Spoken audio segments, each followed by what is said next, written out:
भाई आदमपुर का चुनाव जो है बड़ा जोरों पर है और हर किसी के जहन में यही है कि आदमपुर में आखिर क्या चला हुआ है। हम गांव-गांव जाकर के आपको अपडेट दे रहे हैं कि आखिर आदमपुर के अंदर चला हुआ क्या है। लेकिन साथ के साथ अगर बात करें, हमें कोई भी नेता मिल जाता है तो उनसे भी बातचीत करने की कोशिश करते हैं और जानते हैं कि उनका चुनाव प्रचार किस प्रकार से चला हुआ है। अभी मेरे साथ इस समय प्रकाश भारती जी है, इनेलो के बड़े नेता ये है और इससे पहले बहुजन समाज पार्टी में भी काफ़ी काम इन्होंने किया है। इनकी मेहनत और लगन को आप लोगों ने देखा है। अभी इनेलो में है और यहाँ से कुर्राराम जो है उनके चुनाव प्रचार को लेकर के यहाँ पर इनकी ड्यूटियाँ जो है वो लगी हुई है। यहाँ पर चुनाव प्रचार कर रहे हैं। किस प्रकार से इनका चुनाव प्रचार चला हुआ है जान लेते हैं। जी नमस्कार। Thank you.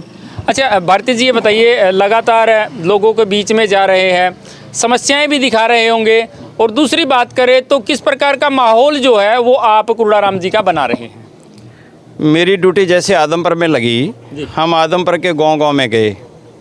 आदमपुर शहर है और भजन लाल जी यहाँ सीएम रहे, कुलदीप बिश्नोई जी भी एमएलए रहे और मैंने आदमपुर का जब सर्वे किया शहर का, वहाँ गांव भी है शहर भी है। 18 बूथ वहाँ टोटल हैं, 12 बूथ हैं शहर के, 6 बूथ हैं गांव के। जब मैं आदमपुर गांव में गया तो वहाँ पर इतना पानी था जी, गलियाँ ख़राब, नालियाँ ख़राब। जब मैं शहर के मॉडल टाउन में गया तो वहाँ भी इतना बड़ा पानी था जो पॉश एरिया मानते हैं। अच्छा। शहर के बहुत हालात ख़राब, निकासी पानी की कोई नहीं है। शहर में गंदगी के अंबार पड़े हैं। जब मैं गांव में गया, आदमपुर गांव की तरफ गया, डाणियों में गया, यहाँ पर सेम की बड़ी समस्या है। हज़ारों एकड़ भूमि में पानी खड़ा है, थोड़ी सी बारिश होती पानी खड़ जाता है, किसान फसल बीज नहीं सकता, किसान परेशान है। मैं तो ये कहता हूँ जब से हरियाणा बना है यहाँ तकरीबन भजन लाल जी का ही शासन रहा है। आदमपुर में इतने वर्षों में भजन लाल जी ने किया क्या? समस्याएं जो की त्यों। आज पूरे गांव का बुरा हाल है, सड़कें नहीं हैं, बिजली नहीं है, पानी नहीं है। एक इलाके में गए कहता बिजली आती नहीं, वो लगा रखी सौर ऊर्जा की प्लेटें लगा रखी हैं। मैंने कहा क्यों लगा रखी? कहता बिजली आती नहीं है। आज सड़कें नहीं हैं, बिजली नहीं है, पानी नहीं है, स्कूल में भरा पानी खड़ा है, बच्चे जा नहीं सकते। इंडियन नेशनल लोकदल पार्टी ने जो प्रत्याशी बनाया, कुर्राराम बनाया है। कुर्राराम को प्रत्याशी क्यों बनाया? वो किसानों के लिए लड़ता रहा है, मजदूरों के लिए लड़ता रहा है, आंदोलन करता रहा है। कांग्रेस पार्टी ने जिसको टिकट दिया वो यहाँ का रहने वाला नहीं है, बाहर से ले आए।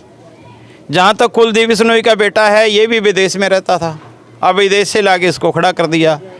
ना कुलदीप ने यहाँ रहना, वो भी विदेश में रहता है, ये बेटा भी विदेश में रहता है। तो कुर्राराम जी को भी तो कहते हैं कि कांग्रेस में थे पहले।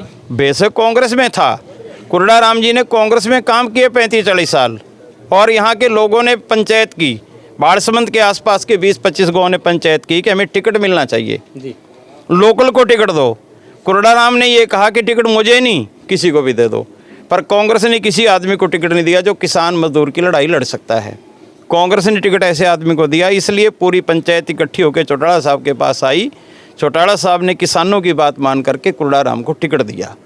अच्छा, इसे हल्के का गढ़ बताया जा रहा है कि भजन लाल का गढ़ रहा है। आपने भी कहा कि यहाँ तक अभी तक भजन लाल परिवार ही जीतता आया है, लेकिन गढ़ की अगर बात करें, ऐलनाबाद इनेलो का गढ़ रहा है, वो नहीं टूट पाया, तो यहाँ किस प्रकार से गढ़ को तोड़ पाए? देखिए, मैं एक बात देखता हूँ, अभी अमरिंदर था राजा पंजाब का, वो हार गया जी।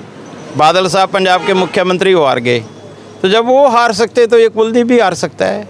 तो गढ़ गुड़ नहीं, गढ़ तो जनता के आज की डेट। गोटियाँ किस प्रकार से फिट कर रहे हैं इस गढ़ को तोड़ने को लेकर? देखिए, हमारी तो सिर्फ ही हम जनता के बीच में जा रहे हैं, किसानों को मिल रहे हैं, मजदूरों को मिल रहे हैं, कर्मचारियों को मिल रहे हैं, व्यापारी को मिल रहे हैं, रेडी फड़ी बड़े को मिल रहे हैं, पल्लेदारों को मिल रहे हैं, सब जगह जाके मीटिंग कर रहे हैं, जनता के बीच में जाकर अपील कर रहे हैं। जनता के पास वोट है, जनता ने वोट देना है, हम अप्रोच कर रहे हैं कि हमने किसान के मजदूर के बेटे को खड़ा किया है, वो आपके बीच में 24 घंटे रह करके आपकी लड़ाई लड़ सकता है। अगर वह एमएलए बनता है, आपकी आवाज़ उठाएगा।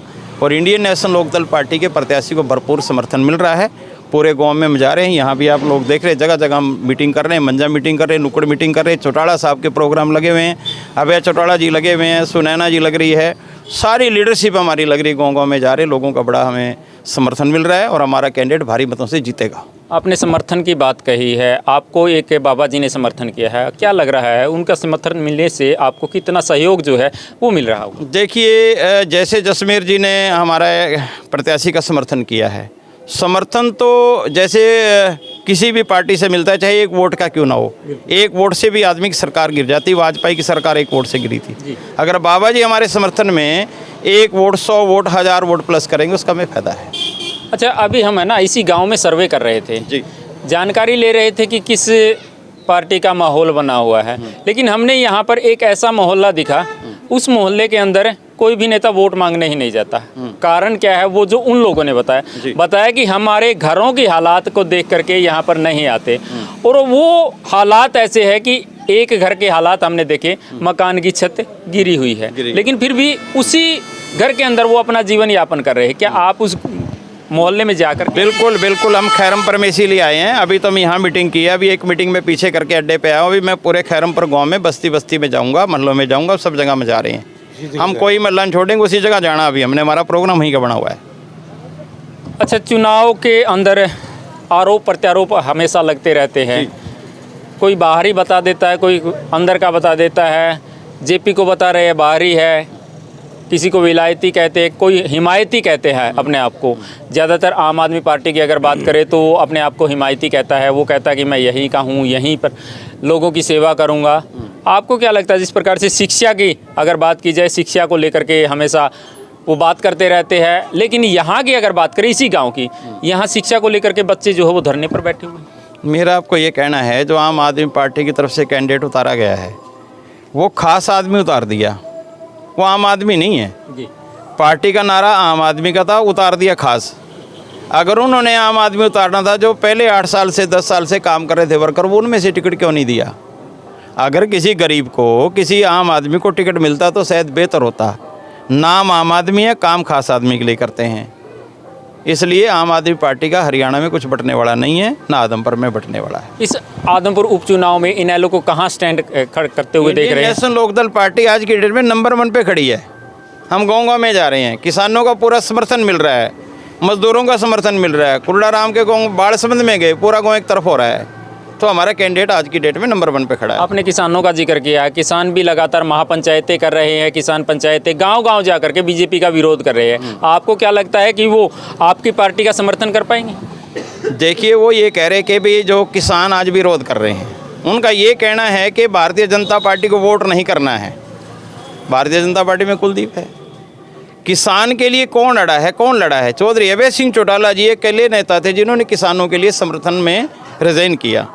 तो हमारा नेता भी किसान नेता है, स्वाभाविक है उसके समर्थन में अप्रोच कर रहे हैं, अपील कर रहे हैं, और उनको समर्थन मिलेगा। धन्यवाद। Thank you. प्रकाश भारती जी हमारे साथ मौजूद थे और खैरमपुर गांव में आज ये यहाँ पर वोटों की अपील करने के लिए, कुर्डाराम के लिए यहाँ पर पहुँचे थे।